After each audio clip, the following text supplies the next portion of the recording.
ఛత్తీస్గఢ్లోని కోర్బాలో ఆకస్మిక వరదల్లో చిక్కుకున్న 16 మంది రైతులను రెస్క్యూ సిబ్బంది రక్షించారు. కోర్బా గని ప్రాంతంలోని పాలి బ్లాక్లోని పంట పొలాల్లో పనిచేయడానికి రైతులు వెళ్లారు. అయితే ఆకస్మికంగా పోటెత్తిన వరదల్లో చిక్కుకుపోయారు. ఆ ప్రాంతం నుంచి బయటకు రాలేక 10 గంటలకు పైగా అక్కడే బిక్కుబిక్కుమంటూ గడిపారు.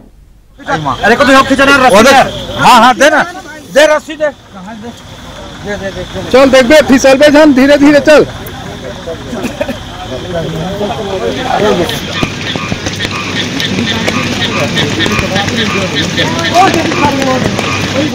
सेक्शन बोलो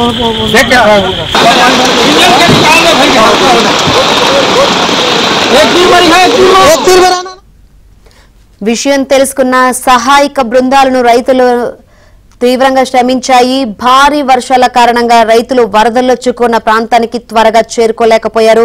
10 గంటల తర్వాత ఘటనా స్థలానికి చేరుకున్న రెస్క్యూ సిబ్బంది రైతులను సురక్షితంగా బయటకు తీసుకువచ్చారు.